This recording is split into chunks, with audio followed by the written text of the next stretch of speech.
bentuk kesyukuran Anda atas nikmat yang Allah berikan berupa jasmani yang sehat ini, pekerjaan yang Allah berikan, puncaknya adalah sholat 5 waktu. Yang kedua, dalam ayat tadi, apa lagi diminta? Setelah sholat apa lagi? Inna a'tainakal kautsar fasalli li rabbika wanhar. Apa itu? Berkurbanlah. Bukan korban. Kalau korban selalu kita korban, minimal korban perasaan. Tapi kurban di sini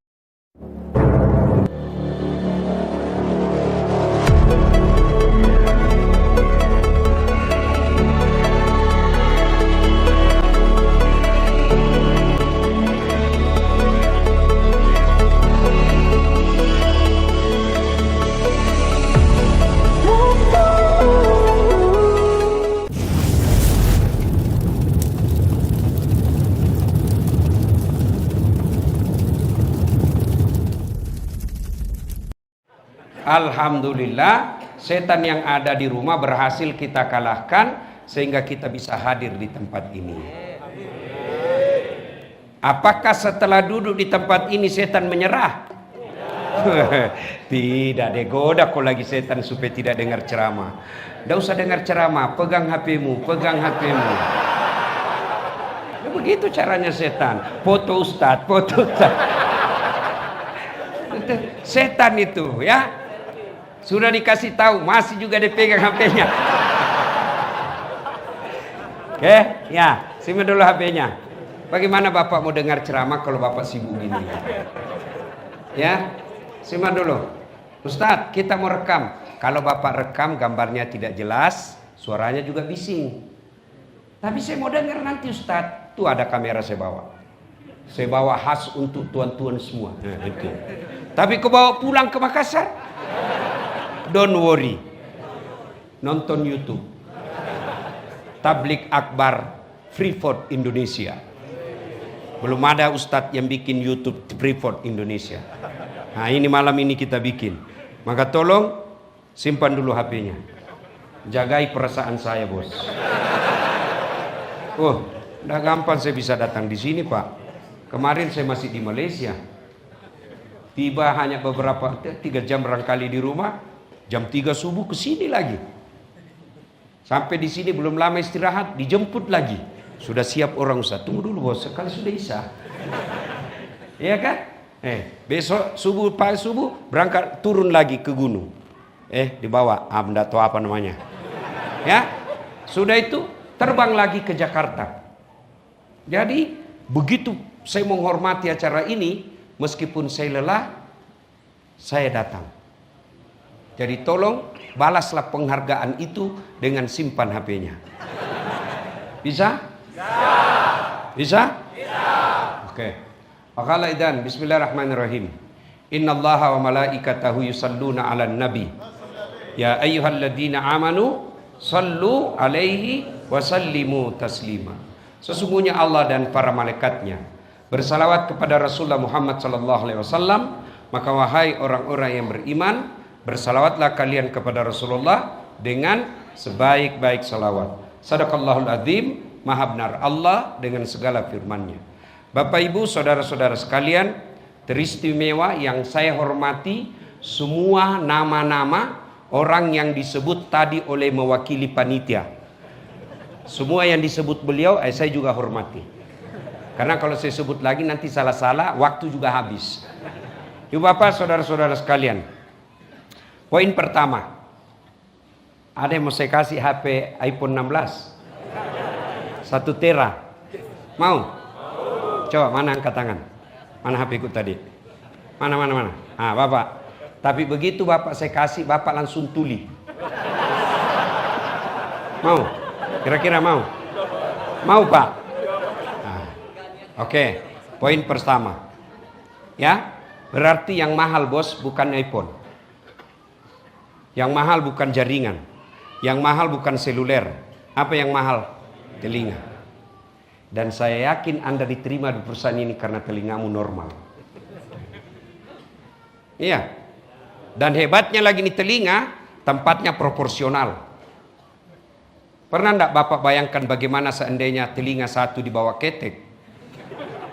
Halo, ya Ustaz. Kok tunggu dulu Ustaz. Iya kan? Iya. Hebatnya lagi di telinga, dia bisa bedakan mana suara istrimu, mana suara selingkuhanmu. Bayangkan kalau istrimu telepon, kau kira selingkuhanmu. Kacau kau punya rumah tangga. Dan itu pun tidak pernah kita kursus membedakan suara. Allah lengkapi sensor pembeda bunyi piring, bunyi kentut. Iya toh? Maka kita ucapkan Alhamdulillah. Ada lagi? Saya mau kasih kamera. Ya, mulai kau jawab toh. Kamera paling mahal kalau iPhone yang ada tertulis 6. Mahal itu. Itu kamera saya. Maafkan saya bukan mutakabur ya, hanya untuk gampang kita pahami. Itu lebih 100 juta harganya. Iya. Bapak mau? Saya kasih gratis, Bos. Berpikir maku itu? Nggak ada. Kenapa? Bukan kameramu yang mahal. Biar kau punya kamera seperti itu, kamu harus punya ilmu untuk makainya. Biar kau punya uang, tidak ada ilmumu, tidak bisa kau pakai. Foto start, sekalinya jadi setengah badan. Betul setengah badan, tapi pusat ke bawah. Iya, tapi apa itu yang hebat? Bukan. Apa yang hebat? Mata. Allah kasih kau mata hebat, gratis, tidak perlu kau bayar. Dan saya yakin Anda bisa bekerja di tempat ini karena mata Anda normal. Dan hebatnya lagi nih mata, dia bisa punya sensor pembeda. Dia bisa bedakan mana istrimu, mana tetanggamu. Iya kan? Coba bayangkan kalau tidak bisa dibedakan mana istri, mana tetangga. Tak tukar-tukar istri. Kenapa ini malam Senin tidak ada beda-beda rasanya? Oh, ternyata security. Iya toh? Iya. Maka kita ucapkan Alhamdulillah. Tuan-tuan. Tahu Lionel Messi? Tahu Lionel Messi? Ronaldo? Kau kumpul semua gajimu pegawai Freeport yang ada di sini, belum bisa mengalahkan gajinya Ronaldo 1 bulan. Itu hebatnya itu. Jago main bola. Apa karena dia hebat? Tidak. Apa karena punya skill hebat? Tidak. Apa sebabnya? Kalau Allah kasih kaki yang bisa bengkok. Mana bisa dia main bola kalau kakinya tidak bisa bengkok? Iya toh? Dan saya yakin Anda bisa diterima di Freeport ini karena kakimu normal. Biar kau cerdas, ijazahmu sampai 3 lembar. Ada S1, S2, S3, bahasa mulai dari bahasa Inggris, Jepang sampai bahasa isyarat. Kau kuasai semua, tapi kakimu tidak bisa kau gerakkan. Kamu tidak bisa diterima di tempat ini. Dan siapa kasih kau kaki yang baik? Allah Subhanahu wa ta'ala. Maka kita bersikir mengucapkan Alhamdulillah. Masya Allah. Saya mengajar mata kuliah public speaking, teknik berpidato. Dan itu final testnya harus praktek depan saya. Tiba-tiba ada mahasiswi saya, ada kawat di giginya. Dia pagar giginya, Pak. Biasanya yang di kawat itu kan pagar. Ini gigi dia kawat. Kaget saya, Dek. Apa namanya itu gigimu? Behel. Oh, mahal itu, Dek. Sekitar 40 juta. Masya Allah. 1 kali umroh dia simpan di giginya, Pak. Dan itu kalau sudah pasang selalu begini. Kalau sudah lebih 3 bulan sudah begini lagi. Mau dilihat ini, Pak, karena rugi kalau dipasang mahal-mahal tidak kelihatan. Saya bilang, apa kau kira behelmu mahal? Bukan. Apa yang mahal? Gigi. Biar kamu pasang behel harga 200 juta, tidak ada gigimu. Apa kau mau kawat? Iya toh? Iya. Dan hebatnya lagi Pak, gigi dibatasi tumbuh dan panjangnya. Pernahkah bapak-bapak membayangkan bagaimana seandainya gigimu tumbuh seperti rambut? Gondrong semua di sini. Saya yakin cewek di atas kalau gondrong gigimu, tidak ada laki-laki suka kok. Iya toh? Dan kita bisa kerja di sini salah satu sebabnya karena gigi kita sehat. Dan hebatnya itu gigi ada namanya saraf gigi. Apa fungsinya? Kau bisa bedakan mana kerupuk melempem dan tidak. Kau coba makan. Pernah kau kursus membedakan kerupuk? Enggak, otomatis dia tahu. Sudah lama ini. Siapa yang kasih saraf? Allah Subhanahu wa ta'ala. Mata bisa dicipta, kaki bisa dicipta, tapi satu yang sampai detik ini ahli kedokteran manapun di dunia tidak bisa menciptakan saraf. Maka kita bersyukur dengan mengucapkan Alhamdulillahi Rabbil Alamin. Satu lagi, saudara-saudara, lihat perkembangan perusahaan beberapa di belahan bumi Indonesia, terutama perusahaan-perusahaan tekstil. Berapa banyak yang di PHK? Apalagi kita seorang suami. Waktu kerja alhamdulillah kita bisa nutup kredit rumah, kita bisa nutup kredit mobil, kita bisa bayar anak-anak kita kuliah dan sekolah. Tiba-tiba tanpa diduga PHK, tutup. Anda bisa bayangkan bagaimana gelapnya kehidupan. Kita bisa menderita, bisa kita tidak makan sebagai laki-laki, bisa kita tidak punya rumah sebagai petarung, tapi kita tidak tega melihat anak dan istri kita ikut menderita gara-gara pekerjaan kita hilang. Dan kalian alhamdulillah bisa bekerja di Freeport. Maka kita ucapkan alhamdulillah. Tapi kan di atas gunung Ustaz. Enak di atas gunung. Apa enaknya? Kurang dosamu bos. Coba kalau saya baru keluar rumah, barang bagus banyak berkeliaran Pak. Iya, kau di sini keluar, polisi. Keluar, tentara pegang senjata, aman. Makan kalau kau bujang dibayarkan sama perusahaan, nggak keluar duitmu. Terkumpul terus. Maka jangan selalu berpikir yang tidak enak-enak. Bandingkan saudaramu yang susah cari nafkah. Dan gajimu saya yakin tidak ada yang di bawah 6 juta di sini. Colok, angkat tanganmu kalau ada gajimu di bawah 6 juta. Ya. Bersyukur saudara-saudara sekalian. Masya Allah. Kalian bekerja. Bersyukur. Coba lihat tempat kerjamu. Tidak panas, tidak dibawa sengatan matahari. Maka kita ucapkan Alhamdulillah.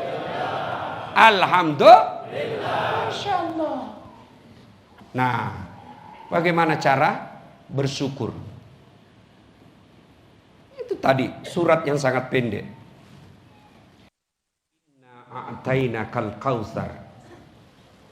Itu Allah tadi sebut itu. Wih, banyak nikmat yang saya kasih kau. Kalau kau bayar, tidak mampu kau bayar.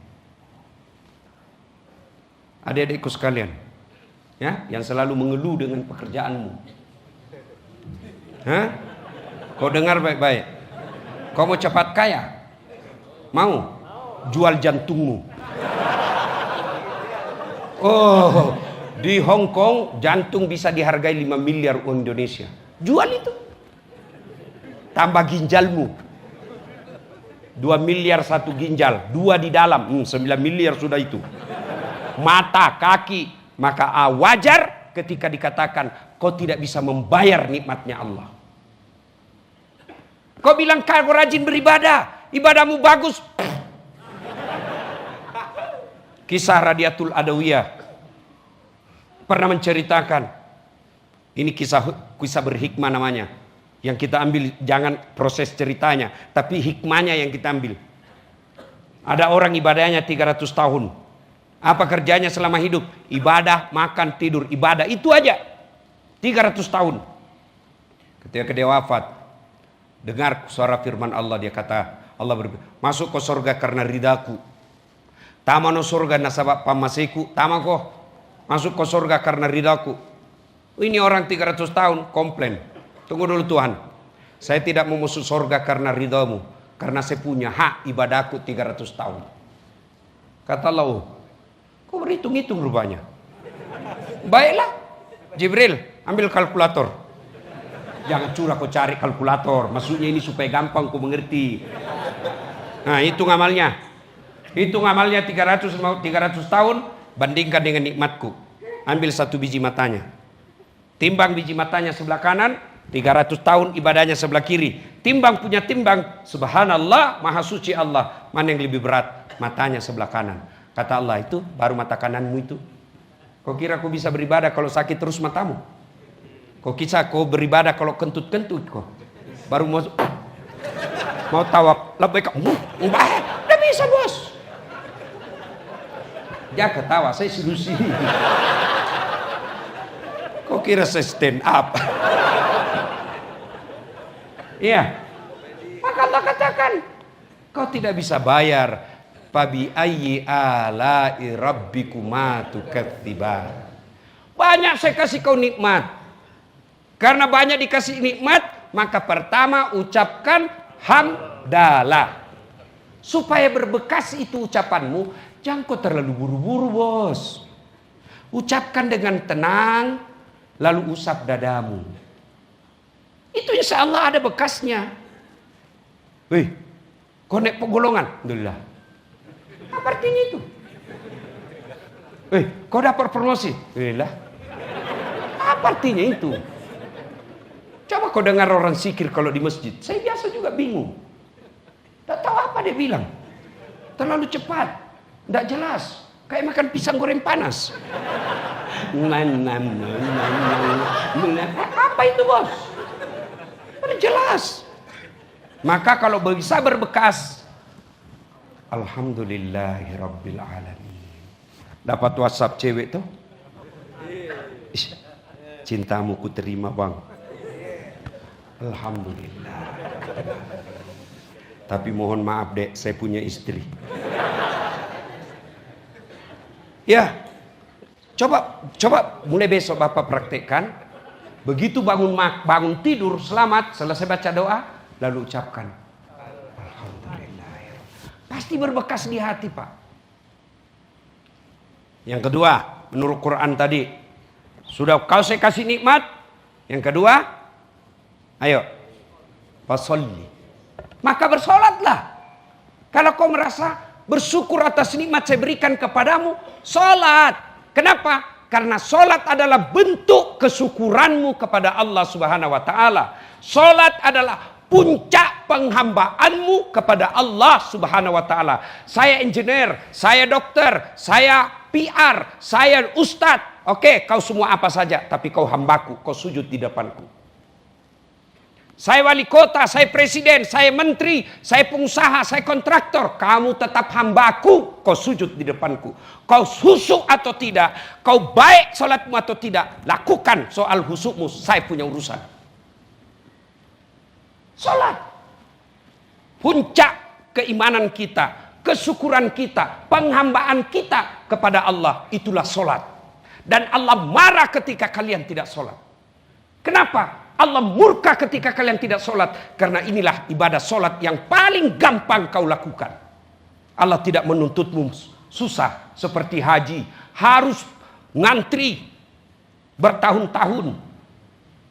Uang puluhan juta keluar. Sebulan kita tinggalkan pekerjaan dan keluarga. Zakat perlu uang. Puasa perlu lapar sehari selama 30 hari. Tapi sholat, apa alasanmu bos kau tidak sholat? Apa? Nggak ada uang Ustaz? Nggak dibayar? Nggak hafal Ustaz? Boleh kau baca? Kau sholat sambil baca buku? Allahu Akbar. Baca itu doa tuntunan. Allahu Akbar. Kau dilihat anakmu, kau jelaskan nanti. Inilah nak, karena bapak dulu tidak pernah belajar. Nah, kamu belajar supaya kau tidak seperti bapak ini. Ya, apalagi alasanmu tidak mau sholat. Saya tidak lihat kiblat Ustaz, kau menghadap kemana saja. Saya tidak bisa kena air Ustaz, kau tayamum.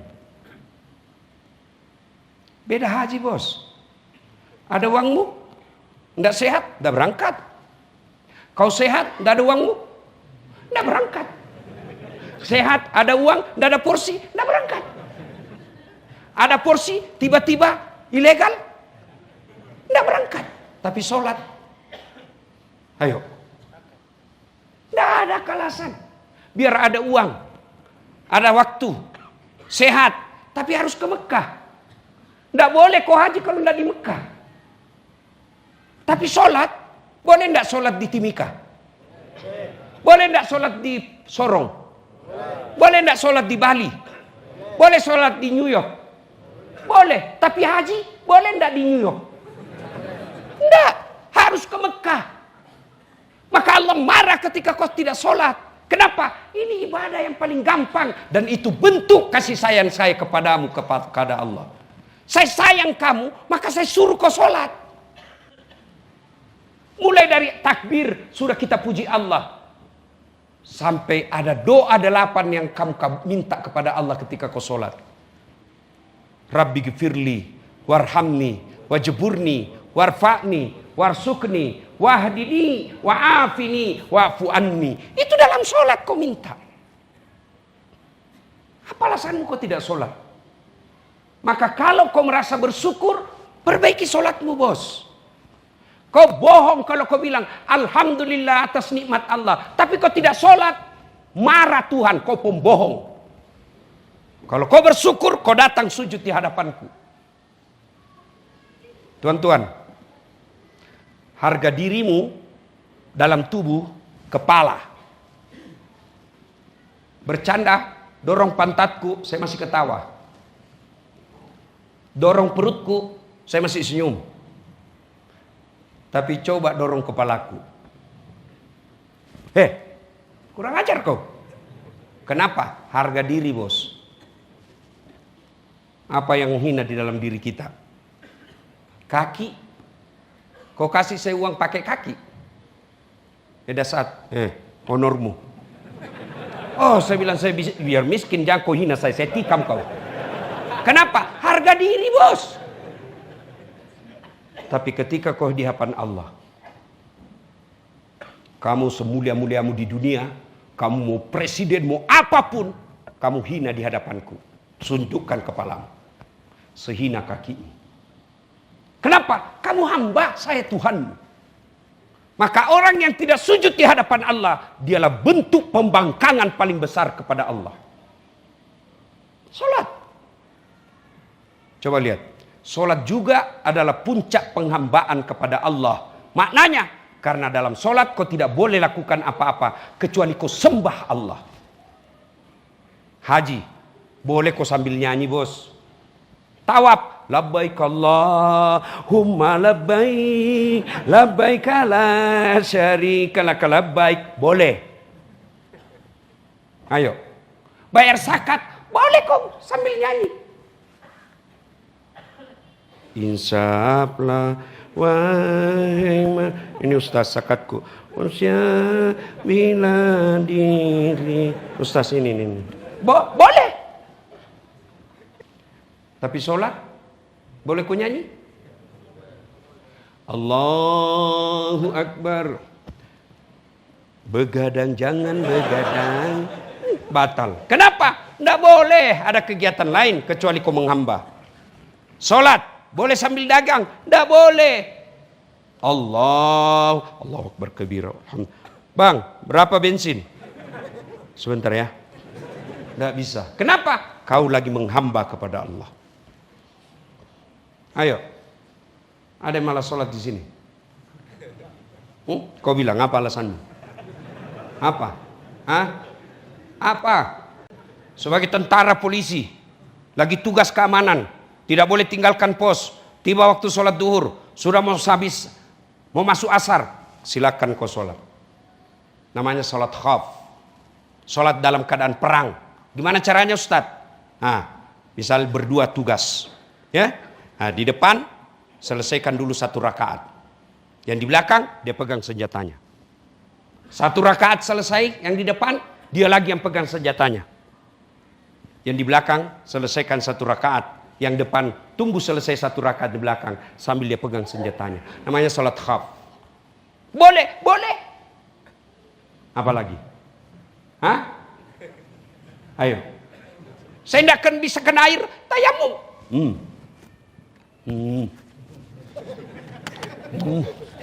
Sudah. Di tengah hutan Ustaz, tidak ada pasir, pohon. Kalau pasir tadi, cuma kalau sebelum kau pakai, tepuk dulu setelah kau usah pasir. Begini dulu. Kenapa? Nanti ada pasir masuk tamu bos. Tidak jadi kau salat. Aduh. Apa lagi? Saya sariawan Ustaz. Silakan kau salat sariawan.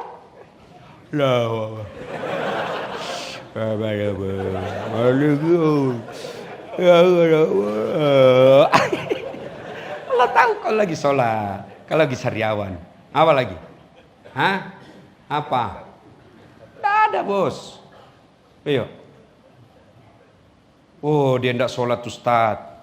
Dia kaya. Ada kala kayanya Nabi Sulaiman. Nabi Sulaiman dicatat dalam sejarah perjalanan manusia dari Adam sampai sekarang. Tidak ada kala kaya itu Nabi Sulaiman. Ayo, kunci gudangnya ratusan onta yang bawa. Kunci gudang. Rumahnya, pekarangannya kerikil emas.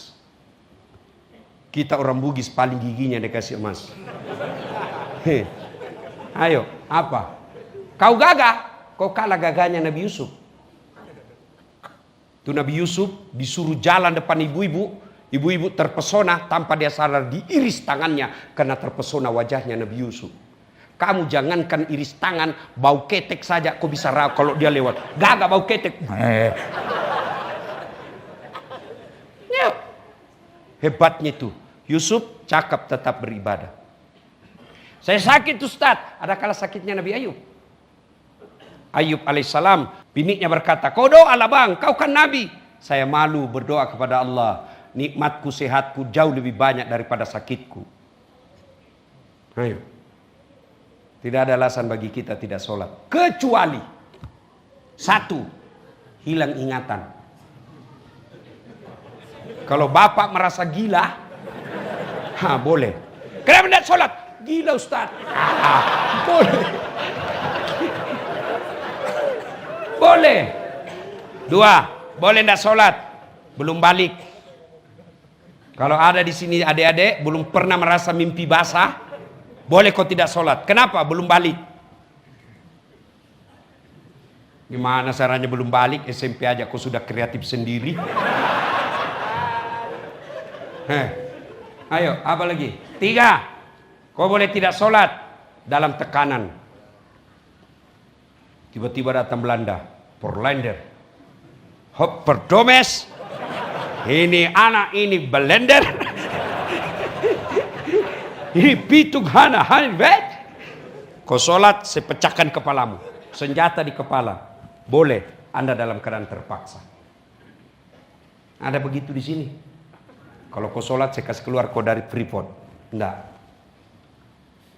Makanya, kalau kalian bersyukur, sholat. Aduh. Saya yakin semua yang di tengah ini, kau datang ke sini gunung karena kau cari dunia. Bohong kau kalau kau bilang, enggak Ustaz, ini demi prestasi.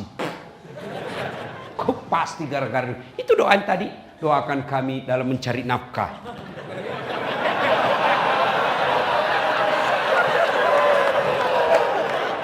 Iya toh? Iya kan? Pak polisi datang ke sini. Itu terancam jiwanya berhadapan OPM. Untuk apa? Cari nafkah. Dari Jawa, dari Sumatera, dari Sulawesi, datang ke sini cari nafkah.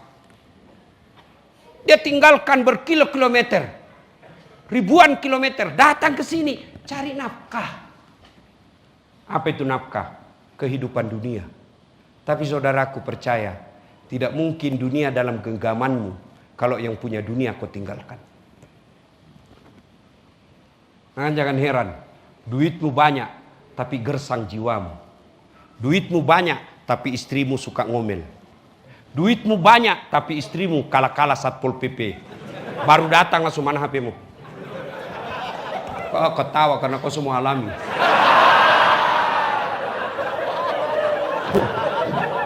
Oh sorry bos. Nah, saya tidak pernah takut sama istri saya. Gimana caranya aku mau takut? Saya tidak masuk akal kalau ada laki-laki takut sama istrinya. Gimana ceritanya bos? Nah kau yang cari uang. Apa? Kau yang belikan rumah. Kau yang cicilkan mobil. Semua gajimu dikasih. Mamamu yang besarkan kamu. Tapi istrimu kau kasih uang. Masih kau takut sama binimu? Saya tidak pernah takut sama istriku. Coba istriku lebih berani. Tapi saya tidak pernah takut. Beda bos.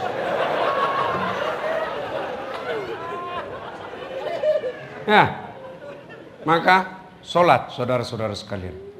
Mustahil dunia dalam genggamanmu kalau yang punya dunia kau tinggalkan. Sholatmu cuma hari Jumat. Itu pun paling terlambat datang. Paling cepat pulang. Orang khutbah kau tidur. Begitu ada masalah, Bu, ya Allah saya sudah capek ditambah gapura ini, ya Allah. Hancur saya kurasa ini hidupku, ya Allah. Ini biniku ketemu dengan mantannya, ya Allah. Saya mau pulang, tidak ada izin, ya Allah. Hancur saya rasa. Capek sudah hidup saya, ya Allah. Allah berfirman, malaikat. Karena dia sudah capek hidup. Cabut nyawanya. Ayo, saudara. Kecil buat Allah bahagiakan rumah tanggamu. Kecil buat Allah taklukkan hati istrimu. Kecil buat Allah bimbing anakmu. Tidak ada yang mustahil di sisi Allah. Yang penting dekati Allah. Pacari Allah. Allah selebihnya urus hidupmu. Ayo. Sholat.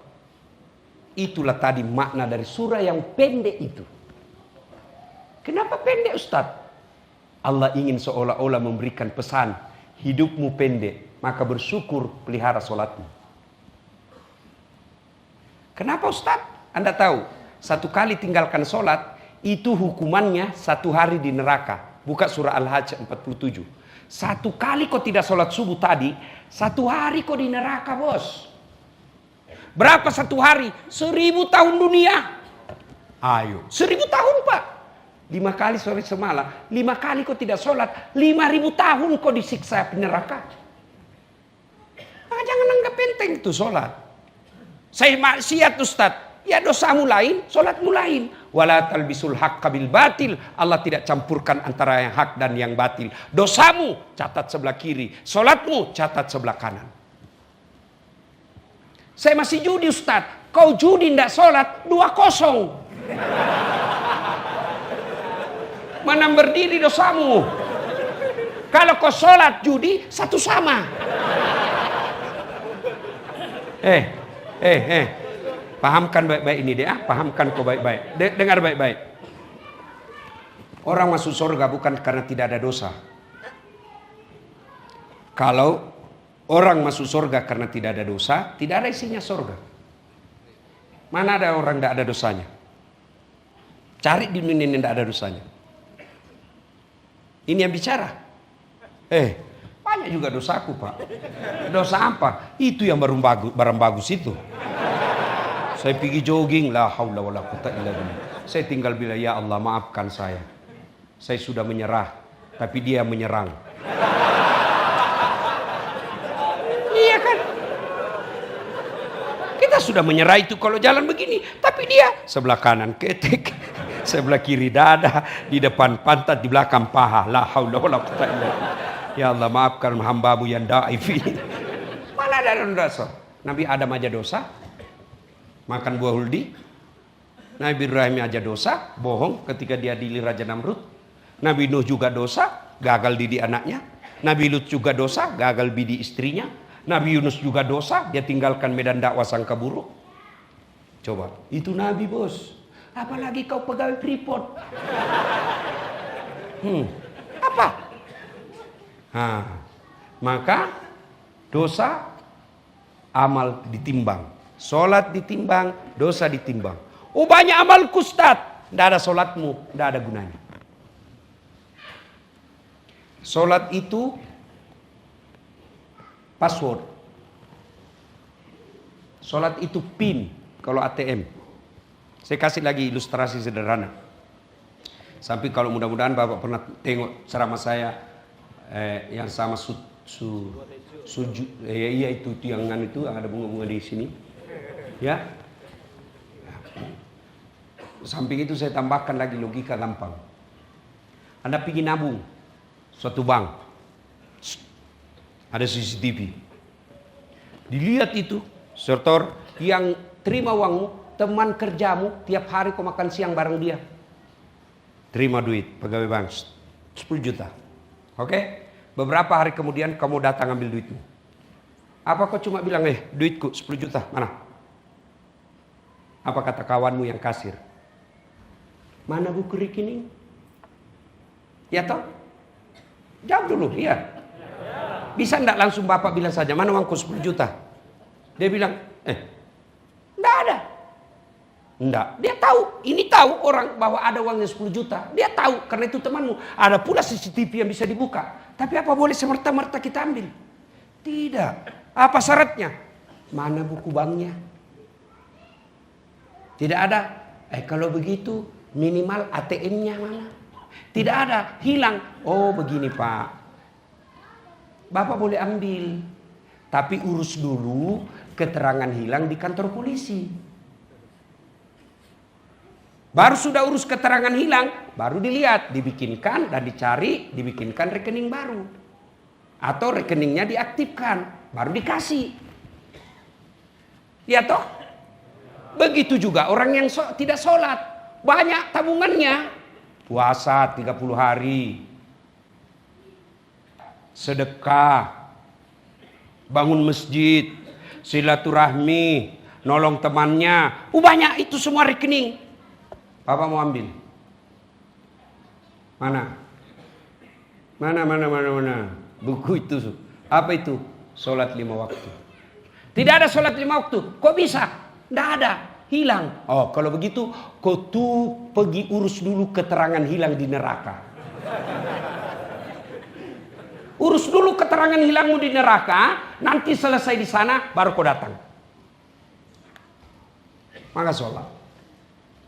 Biar sehebat apapun kalau tidak sholat sia-sia. Oh tidak penting sholat. Yang paling penting tuh hatimu dong. Kalau bilang hatimu sholat baik, tidak usah sholat. Tanya siapa nabinya. Nabi Muhammad paling baik hatinya. Nabi Muhammad paling bersih hatinya. Nabi Muhammad paling luhur akhlaknya. Tapi beliau tetap sholat. Maka bentuk kesyukuran Anda atas nikmat yang Allah berikan berupa jasmani yang sehat ini. Pekerjaan yang Allah berikan. Puncaknya adalah sholat 5 waktu. Yang kedua. Dalam ayat tadi. Apa lagi diminta? Setelah sholat apa lagi? Inna a'tainakal kautsar fasalli li rabbika wanhar. Apa itu? Berkurbanlah. Bukan korban. Kalau korban selalu kita korban, minimal korban perasaan. Tapi kurban di sini adalah penyembelihan. Nyembelilah, berkurbanlah. Nah, coba supaya jelas ini ya. Ketika Anda mau berkurban, mulai itu setan sibuk. Kau tidak mampu. Kau masih muda. Itu setan. Kau mau, datang istrimu. Sok kaya juga kamu. Kurban. Sholatmu aja tidak beres. Itu setan itu. Nah, coba oke. Supaya jelas ini tentang setan. Saya ceritakan sejarahnya ini kurban. Ibrahim menikah dengan Siti Sarah, tidak ada anaknya. Maka Siti Sarah punya program. Apa programnya supaya punya anak? Ibrahim, bang, abang ini kan nabi, perlu ada penerus. Kau tidak punya anak. Ya mau apa? Jadi bagaimana? Kau kawin lagi lah bang. Saya tidak bisa memberimu anak. Kau nikah lagi. Enggak. Kalau inilah takdir hidup kita, enggak apa-apa. Nikahlah bang. Enggak mau saya. Masya Allah. Ibrahim pak disuruh nikah sama istrinya, enggak mau. Kita dilarang sembunyi-sembunyi pak. Pakai KTP-nya orang lain lagi. Masya Allah. Karena didesak terus, akhirnya Ibrahim ngalah. Ya baiklah kalau begitu, terserahlah yang membuat kau senang. Tapi siapa? Tidak usah jauh-jauh bang. Ini Siti Sarah, Siti Hajar. Hajar itu pembantunya pak. Tidak usah jauh-jauh, ini aja pembantu. Ini menunjukkan bahwa perempuan tidak akan pernah ikhlas di poligami. Kalau dia ikhlas 100%, paling dia bilang, ya sudahlah kau cari siapa yang kau suka. Itu 100% suka namanya itu. Ini disuruh bebas tapi terbatas. Ya kan? Ada kan biasa perkataan begitu toh? Bebas tapi terbatas.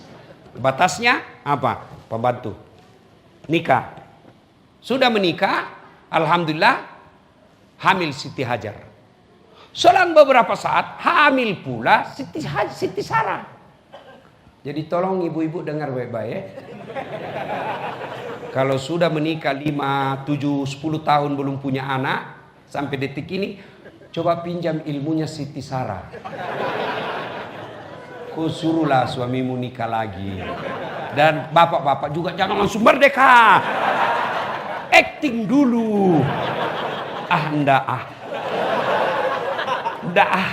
Begitu bapak bilang, dah lah, dia bilang, sudah kalau gitu enggak usah.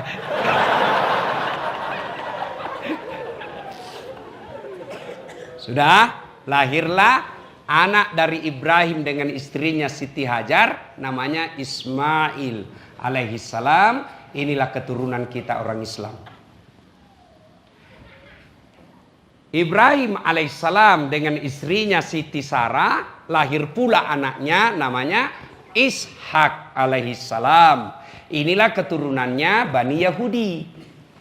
Ringkas kisah.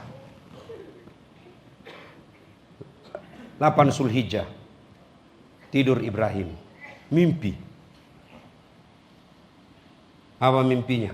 Ibrahim, pernah aku bilang toh, kalau ada anakmu, saya potong. Sekarang ada anakmu, potong itu. Wih, Ibrahim bangun. Dalam mimpinya, ini wahyu atau mimpi? Kalau mimpi, kenapa jelas sekali? Kalau wahyu, kenapa anak disuruh potong? Kalau banyak anak, tidak masalah. Cari yang paling bodoh.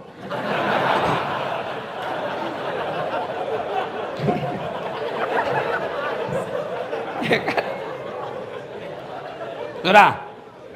Berpikir terus seharian Nabi Ibrahim. Dia berpikir, wahyu mimpi, mimpi wahyu, wahyu mimpi. Berpikir. Maka kita tanggal 8 Zulhijjah disebut hari Tarwiyah yang semakna dengan hari berpikir-pikir. Maka kita sunnah puasa. 10 hari di bulan Zulhijjah sebenarnya. Kalau Bapak tidak mampu ya 3 hari saja. 9 Zulhijjah mimpi lagi. Bayar janjimu. Bangun. Wah, Ibrahim hakul yakin. Ini bukan mimpi. Ini wahyu. Maka 9 Zulhijjah itu Nabi Ibrahim yakin. Maka kita sekarang disebut hari Arafah. Yang artinya hari penuh keyakinan. 9 Zulhijjah, 10 Zulhijjah. Ibrahim panggil anaknya. Bagaimana kisah selanjutnya? Kita lanjutkan setelah Ustadz minum dulu. Yang kok ketawa, kok enak duduk-duduk ketawa. Saya setengah mati, kok ketawai lagi Bismillahirrahmanirrahim. Oh, enak-enak juga rupanya. Sunat 3 kali. Ya. Sampai jam berapa ceramah Pak? Jam 10? Jam 12? Serius? Mampu? Saya tidak mampu.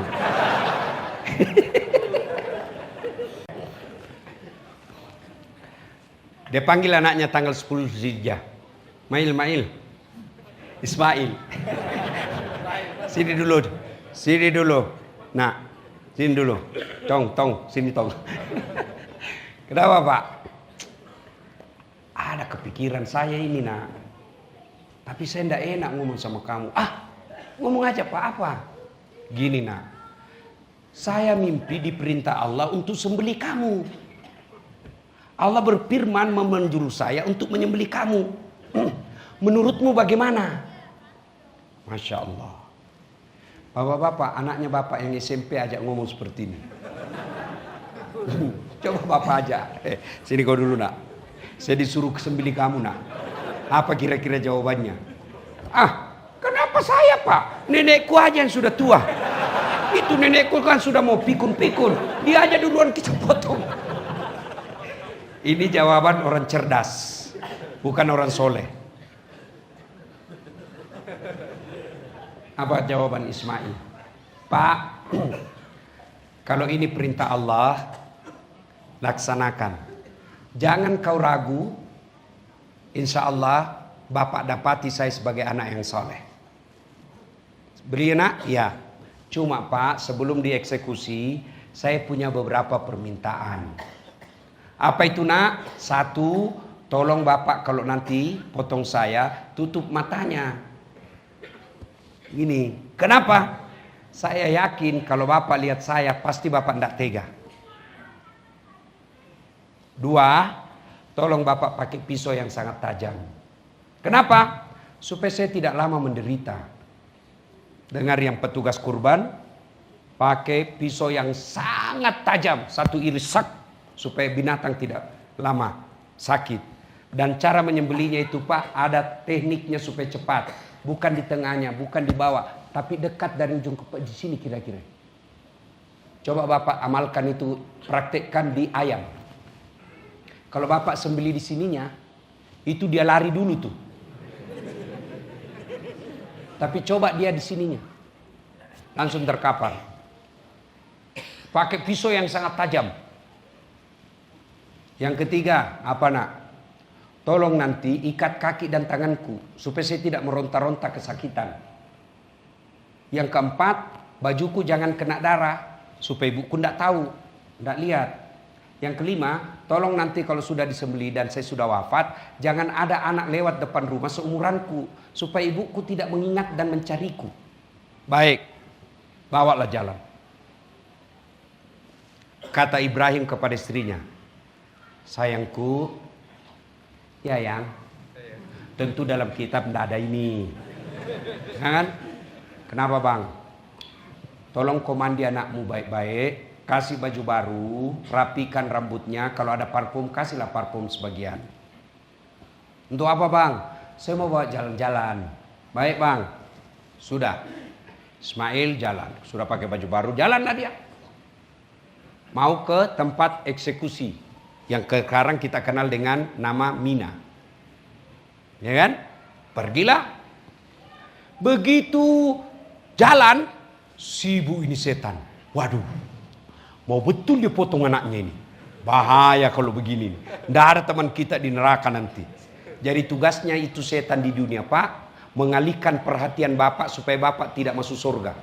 Dia adalah hambatan-hambatan jalan yang membuat Bapak tidak fokus masuk surga. Datang setan. Baim, Ibrahim. Kau tengok dulu anakmu di belakang. Lagi lucu-lucunya. Lama kau harap, masa kau tega potong. Ibrahim tidak banyak bicara Pak. Diambil batu. Ishak ya lai.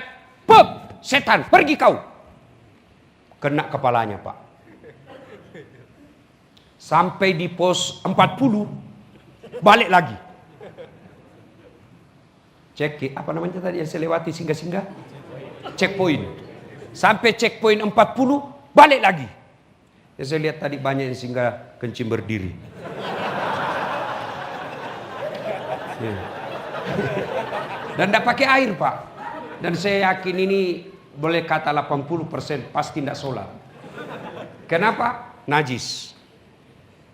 Ya, bagaimana kalau tidak dapat air seperti itu Ustaz? Pakai tisu. Tidak ada tisu, daun. Cuma periksa baik-baik dulu itu daun. Jangan ketawa bos, ini serius. Ini ilmu fikih. Gimana caranya? Satu, ambil daun 3 lembar. Pertama, jangan lihat ibu-ibu. Enggak apa-apalah.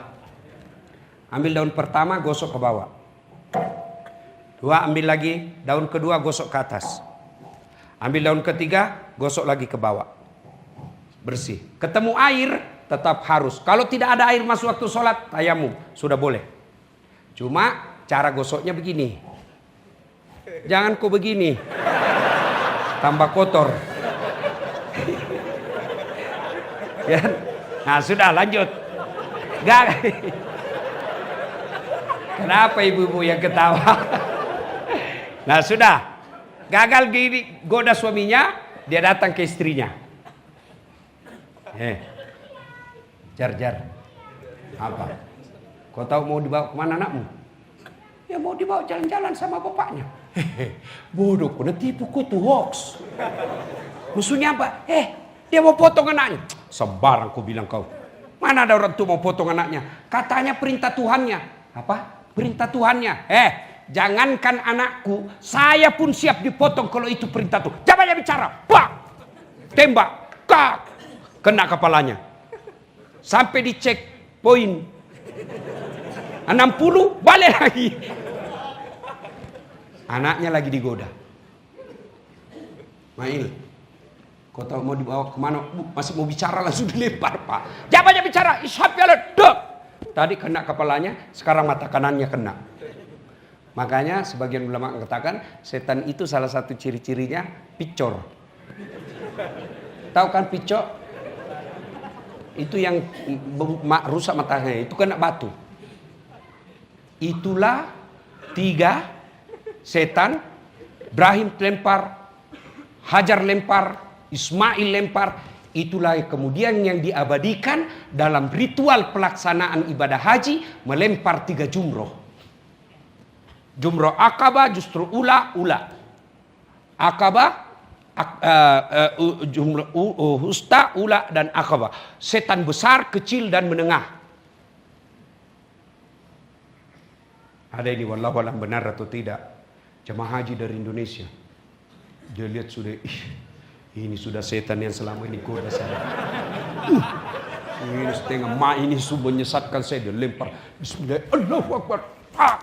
Kembali itu batu pak, melenting. Hampir kena kepalanya. Dia tangkap. Dia buka, ada tulisannya itu batu. Sesama setan dilarang saling melempar. Dia bilang di sini kau lempar saya, di Timika kita sama-sama dugem. Nah, serius dulu. Ini kaitannya cerita tadi. Bapak sudah mau, istri masuk. Kita mau, tiba-tiba anak datang. Pak, ngapain sih beli kurban? Kan bisa tahun depan. Saya mau pakai kuliah. Nah, itu setan. Dan susah dilempar. Waduh. Kenapa mesti melempar 3 jumroh itu? Kan satu tempat itu kan 7 batu, Pak. 3 tempat berarti 21 batu. Dan itu 3 hari jamaah haji lakukan. 21 kali 3 berapa?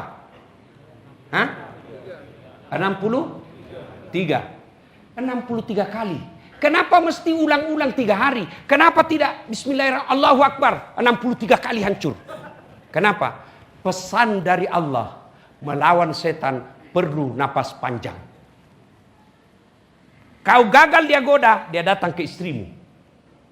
Gagal di istrimu, dia datang ke anakmu. Gagal di anakmu, dia datang dari temanmu. Setan prinsipnya saudara-saudara, kalau tidak bisa dirugikan, jangan untung. Kalau dia tidak bisa dibuat dosa, jangan dia beramal. Itu cara kerjanya setan.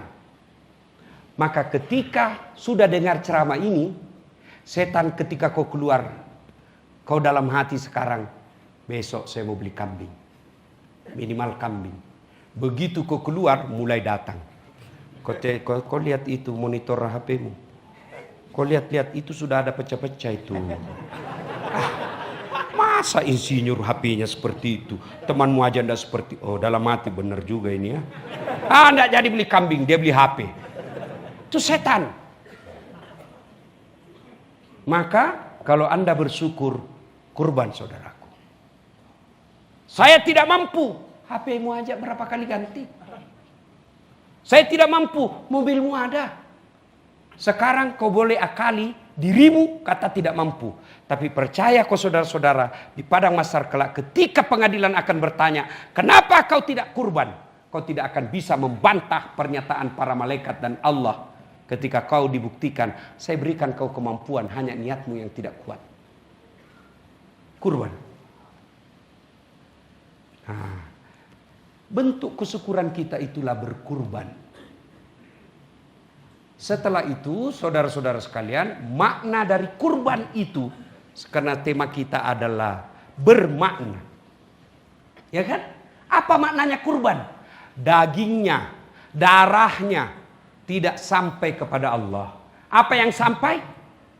Takwanya. Apa makna dari binatang kurban itu? Satu, ketundukan terhadap perintah Allah. Inna a'tainakal kautsar fasalli li rabbika wanhar. Maka berkurbanlah. Dan ditutup ayat yang ketiganya, celaka mereka yang mengingkarimu Muhammad. Mengingkari itu, Allah kasih kemampuan, tapi kau merasa tidak mampu, itu namanya ingkar. Allah ingkar kalau sudah katakan tidak mampu. Dan pada saat itu, mulailah datang azab Allah. Azab Allah tidak mesti serangan jantung. Azab Allah tidak mesti bangkrut. Azab Allah bisa jadi anakmu membangkang. Kau larang, nak, kamu baru 17 tahun. Tidak bagus itu jalan sama laki-laki. Tapi rasanya kita lihat tiap 3 bulan lain lagi teman lakinya. Itu azab Allah itu. Mari koreksi. Azab Allah saudara tidak mesti serangan jantung. Tidak mesti bangkrut. Tidak mesti hilang rumah. Bisa jadi azab Allah itu adalah istrimu yang tidak taat kepadamu. Kita laki-laki, harga diri kita ketika istri kita nurut apa yang kita lakukan. Apa yang terjadi? Kita bilang jangan kau selalu keluar. Tidak bagus itu perempuan malam masih di luar. Apa kata binimu? Enak saja kau bicara. Coba kau yang tinggal di rumah. Itulah makna dari ingkar, maka Allah buat keluargamu tidak bisa turun. Bisa jadi azab Allah itu adalah suami yang kerjanya hamburkan duit untuk perempuan lain. Dia tidak pikir anak istrinya. Itu adalah azab Allah. Agar terhindar dari azab Allah itu, maka berkurban biar Allah yang lindungi keluargamu. Kecil buat Allah lindungi suamimu. Kecil buat Allah taklukkan hati anakmu. Allah minta berkurban kok supaya masalah dalam rumah tanggamu saya yang selesaikannya. Karena bapak tidak mau berkurban, kurban tidak jalan, rumah tangga berantakan. Masih ada beberapa hari. Tuan-tuan yang punya tabungan berpuluh-puluh juta, tarik itu, kurban. Tidak mungkin Allah bangkrut. Ada tabungan, percaya. Jangan sangka buruk. Aduh, bagaimana tahun depan? Kamu yakin masuk hidup tahun depan? Kamu yakin Allah tidak kasih kau rezeki tahun depan? Kurban. Ada tabunganku 20 juta. Ambil sebagian, belikan kambing. Tahun depan Allah Maha Kaya. Kalau kau pikir bagaimana tahun depan, itu maknanya kamu tidak percaya ada rezekimu tahun depan. Maka Allah sampaikan, ana inda sanni abdi bi, saya tergantung sangka hambaku. Kalau dia sangka baik, saya sangka dia sangka saya kasih kamu. Allah tidak rugi kasih kaya kita. Apa bapak minta, Allah tidak butuh. Sebaliknya, contoh ke saya. Kau minta HP-ku. Ustaz, minta HP-mu. Saya juga butuh. Tapi Allah, kau minta apa? Kekayaan, Allah Maha Kaya. Ampunan, Allah Maha Pengampun. kesehatan, Allah maha menyehatkan. Allah itu bukan pengasih, maha pengasih yang kasih sayangnya tak terbatas. Maka yakin, ada duitmu bos, keluarin, tahun depan Allah kasih lagi. Saya berharap apa yang diinginkan panitia betul terjadi. Ada penambahan hewan kurban. Berapa disebut tadi? 20? Sapi yang terkumpul. 21. Lebih banyak di masjid saya, Pak. Padahal bukan pegawai Freeport di sekitarnya. Jangan kau ketawa. Mudah-mudahan bulat tekad. Tapi percaya, sekarang ini kau lagi yakin. Keluar nanti setan mulai garuk otakmu. Maka begitu ada keraguan dalam hatimu, astagfirullahaladzim wa atubu ilaihi, astagfirullahaladzim wa atubu ilaihi. Selesai pengajian WhatsApp binimu. Saya baru dengar ceramah. Pantas anak kita tidak nurut. Sampai sekarang kita belum pernah kurban. Tahun ini harus kurban, Bu. Tidak cukup, insya Allah Allah yang cukupkan. Allah maha kaya. 2. Makna daripada kurban. Lehernya binatang yang dipotong, tapi sebenarnya yang kita potong adalah sifat-sifat binatang dalam diri kita. Apa sifat binatang? 1, tidak punya rasa malu. Coba lihat itu binatang, Pak. Di depan kita dia bersenggama. Kucing. Nah, ada kita di situ, Pak. Tidak malu dia. Iya. Sapi. Di mana-mana tidak pernah pakai baju. Saya heran karena sekarang orang bilang kalau ukuran kemodernan adalah maju yang minimalis. Kan dia bilang, modern dia Ustadz. Bajunya tipis, kecil pula. Sedikit. Kalau modern kayak begitu, lebih modern sapi. Sapi tidak pakai baju sama sekali. Iya. Maka kurang rasa malu ini yang banyak menerpa bangsa kita. Nyata-nyata sudah dinyatakan tersangka, masih juga caleg. Nyata-nyata sudah pernah dipenjara, masih juga berharap dapat jabatan. Kurang rasa malu, Pak. Tidak malu lagi pejabat kita. Hari ini ngomong B, besok kata A. Begitu diklarifikasi. Bapak lain kok kemarin apa katanya? Inilah dunia politik. Bukan politik, kamu yang tidak punya moral. Dan kalau manusia tidak punya moral, maka dia lebih hina dari binatang. Itu pesan ketiganya dari ini. Sebenarnya banyak, cuma waktu terbatas.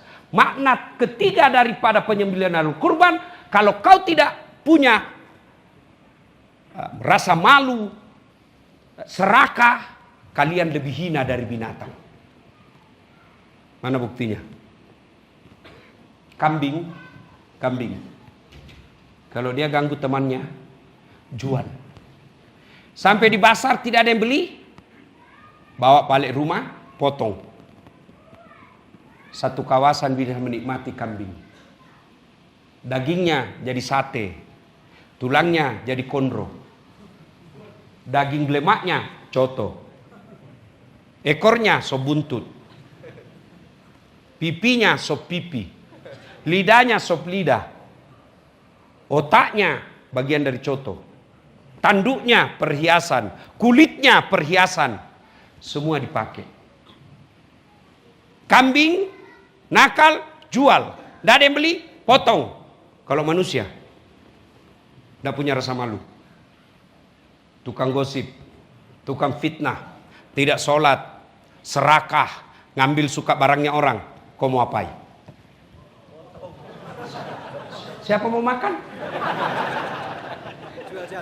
Dipotong pun tidak ada gunanya. Ayo, dijual, siapa yang mau beli?